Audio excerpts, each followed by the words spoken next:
An issue that continues today on the streets of New York City would be lack of accountability of police misconduct. It's more than broken systems, communities set against each other, or justice being at a slow pace.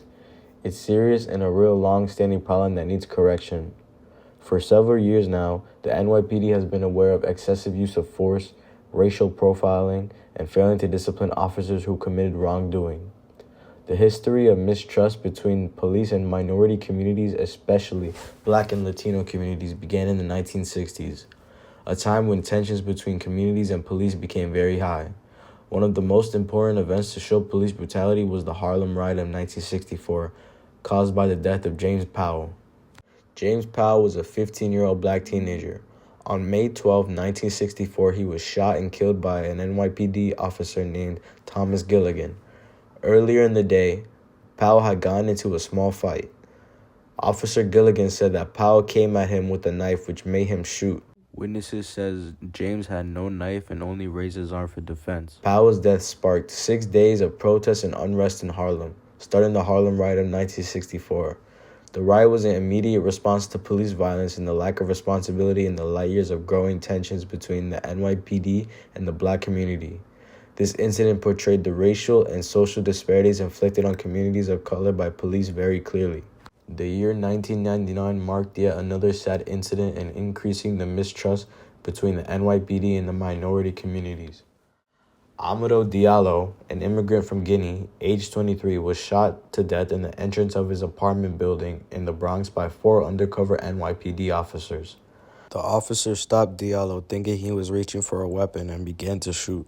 Diallo was struck 41 times, and it later became clear that Diallo was only reaching for his wallet and not a weapon. The police who shot him were charged with second-degree murder and manslaughter, but they were found not guilty in 2000. Even though the case against them was overwhelming, the death of Diallo and the lack of accountability for his killing became a symbol for those fighting against racial profiling and police violence. The issue of police misconduct extended into the 21st century with the case of Eric Garner in 2014. Garner, a 43-year-old Black man, was stopped by NYPD officers because they believed he was selling untaxed cigarettes. In this arrest, Officer Daniel Pantaleo put Garner in a chokehold, which is not allowed by the NYPD. Garner repeatedly told the officers, "I can't breathe," while they continued holding him down until he died on the sidewalk. The video of Garner's death, where many people heard his cries for help, caused anger all over the country.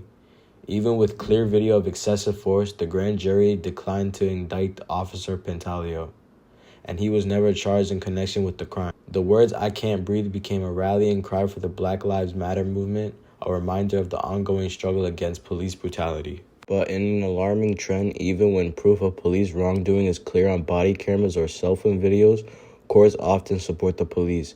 That gives a dangerous message that police are above the law. But the fight for justice is not over. Strong voices are asking for change.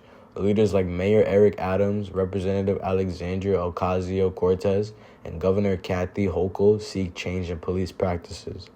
Activists and groups like Black Lives Matter and Communities United for Police Reform organize marches and campaigns asking for transparency and accountability, with big changes in the system. So what can we do to solve this problem?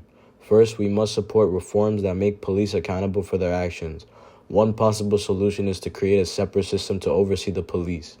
This system would include citizen review boards that can look into how the police behave and suggest punishments. These boards should work openly and be able to take real actions against officers who do wrong. Furthermore, the money currently assigned to the police department to handle minor incidents such as low-level offenses should be directed towards increasing mental health services and enhancing de-escalation training for officers. These programs may contribute to preventing situations from violence and reducing the use of excessive force. More importantly, it's about time we take collective action. The public must demand change from our elected officials, sign petitions, and support protests seeking reform in police departments. Coming together, standing up for what is right, we can force change of the NYPD and other police departments. We should support rules that will make police forces more answerable to the people they serve, making sure that officers are responsible for their actions and that communities are safer for everyone. In the end, this problem of irresponsibility on the part of the NYPD has been a multi-generational issue. From the 1964 Harlem riot to the deaths of Amadou Diallo and Eric Garner, we have seen ways in which police misbehavior harms communities, and while protests around police violence still happen and cries for change, we can't give up. We must continue to ask for change. We cannot let another generation grow up with the same problems of unfairness and inequality. Together, we can make a future where justice is not just a promise, but something real. Join the movement. Stand up for lack of accountability of police misconduct.